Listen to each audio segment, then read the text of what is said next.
निराशा, उदासी, मायूसी, हताशा उनके जीवन में आती है। जो गुरु भगवान से विमुख हो जाते हैं। सन्मुख हो ये जीव मोहे जब सदा गुरु भगवान के सन्मुख अभिमुख है। और उस अनंत प्रभु का शुक्रिया प्रभु तेरी शरण। आप जो कभी कभी ऐसे कहते हैं जी क्या करें, कभी कभी तो ऐसा लगता कुछ सूझ ही नहीं रहा है।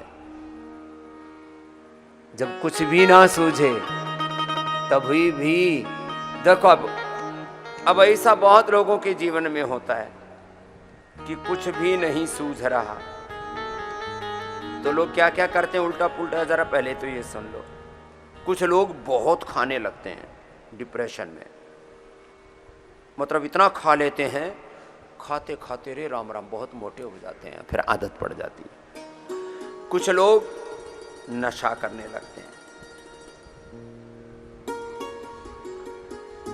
कुछ लोग बहुत खाने लगते हैं, कुछ लोग बहुत नशा करने लगते हैं, कुछ लोग बहुत झगड़ा करने लगते हैं। जब कुछ नहीं सूझता आपस में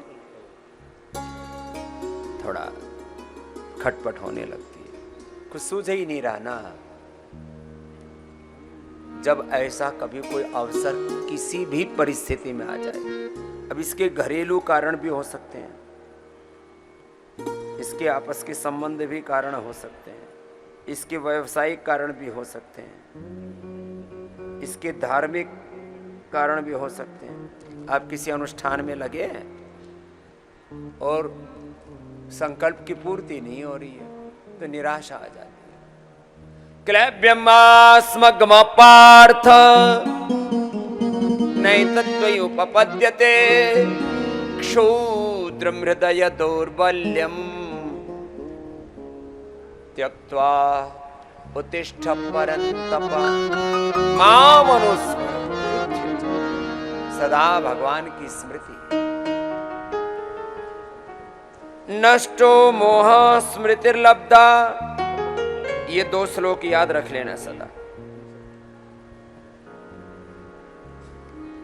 नष्टो मोह स्मृतिर्लब्धा त्वत्प्रसादान्मयाच्युतः स्थितोऽस्मि गत संदेह करिष्ये वचनं तव। यत्र योगेश्वरः कृष्णः यत्र पार्थः धनुर्धरः तत्र श्रीविजयोर्भूति, तत्र श्रीविजयो भूति ध्रुवानीतिर्मतिर्मम। भगवान का आश्रय लेना, नहीं तो कभी कभी तो ऐसा हो जाता है कि आदमी बिल्कुल पगला जाता है। और थोड़ा धीरज रखना उस समय, थोड़ी देर शांत हो जाओ। धृति क्षमा दमोस्तेयम, धैर्य धर्म का फलरक्षण। और उस समय का फिर वो बुरा काल टल जाता है। नहीं तो आदमी की कहाँ किस में संभावना होती है, वेग में बहने और बहकने की संभावना रहती है। वेग में नहीं बहना।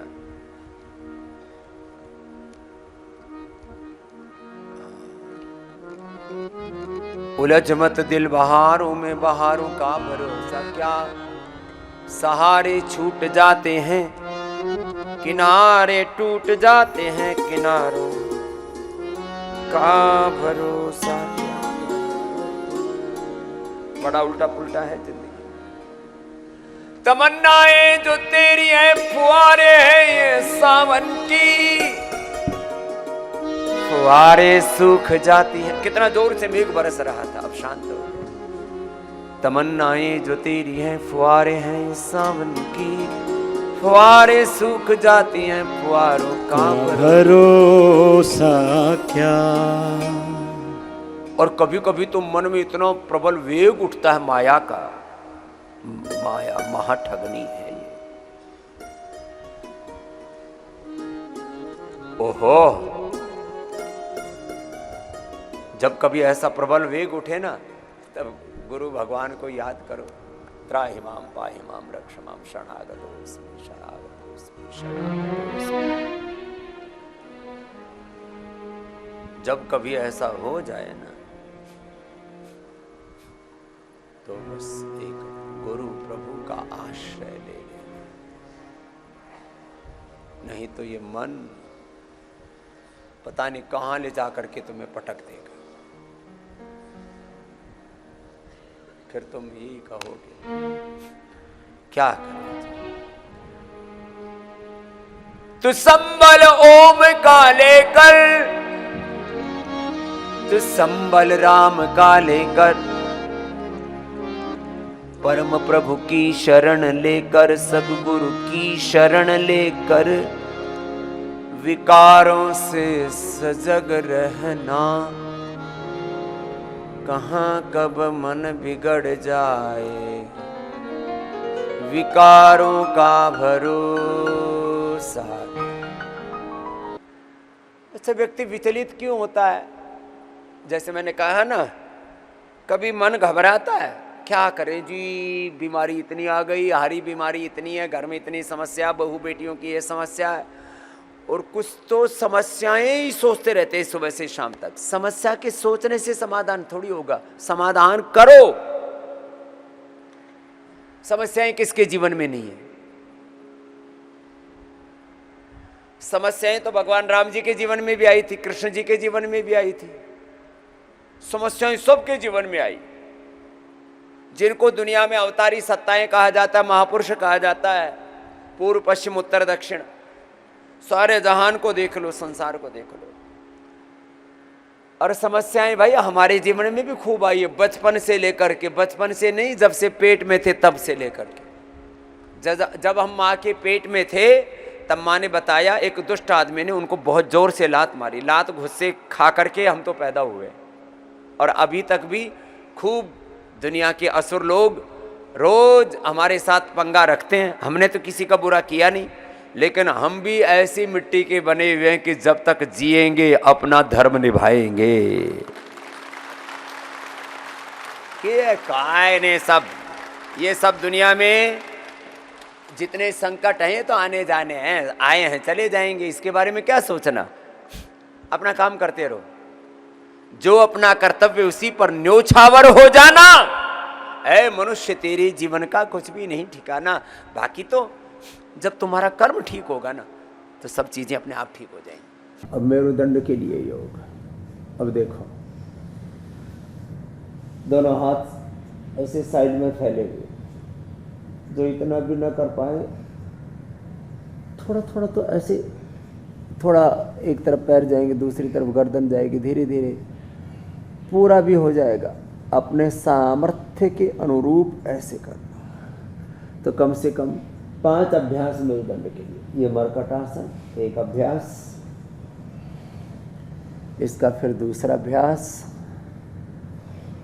और फिर तीसरा अभ्यास भी बताएंगे। और अर्ध पवन मुक्तासन। पवन मुक्तासन करोगे आप तो दोनों, अरविंद जी और सुरेश जी। अर्ध पवन मुक्तासन, कमर दर्द हो तो फिर सिर नहीं उठाना, नहीं तो सिर उठाना। ये भी मेरुदंड के लिए बहुत ही जबरदस्त है। तो एक तरफ ये मर्कटासन, दूसरा अर्ध पवन मुक्तासन, बिना सिर उठाए मेरुदंड के लिए, अर्थात स्पाइनल कोड के लिए, सिर उठा के सबके लिए। तो ये मर्कटासन। तो 3 अभ्यास, पवन मुक्तासन और सेतुबंध। कमर के लिए, मेरुदंड के लिए पूरा पैकेज होगा। तो कम से कम रीढ़ की हड्डी के लिए मर्कटासन और अर्ध पवन मुक्तासन या सेतुबंध आसन। फिर उल्टे लेट करके, ये तो रिलैक्सेशन का पोज है। मकरासन,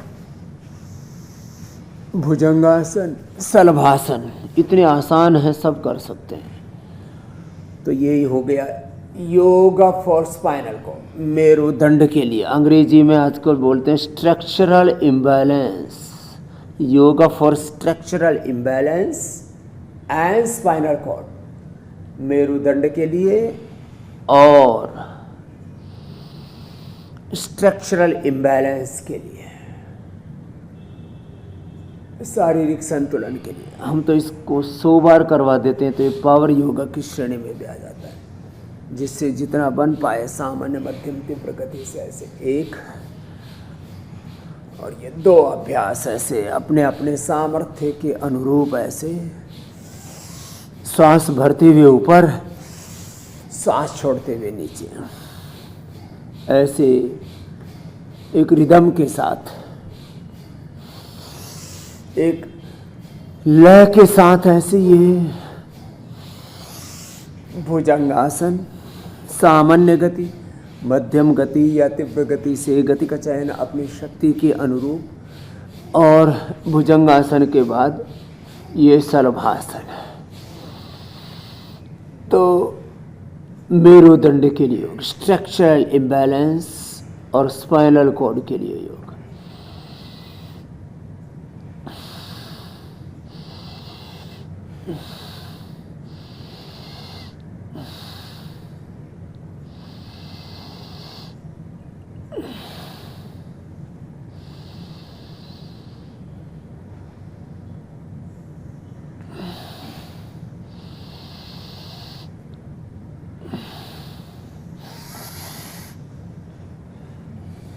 अपने अपने सामर्थ्य के अनुरूप ये शलभासन भी ऐसे, एक हाथ सामने एक हाथ पैर पीछे से, तो इससे पूरा एक स्ट्रक्चरल बैलेंस बनता है, जिससे जितना बन पाए इतना तो सभी कर सकते हैं। उष्ट्रासन में भी लोग लड़खड़ाने लगते हैं, चक्रासन तो कर ही नहीं पाते हैं, तो हम वैसे तो 5 से 10 अभ्यासों का पूरा पैकेज कराते हैं, लेकिन ये न्यूनतम वाले पैकेज की बात की।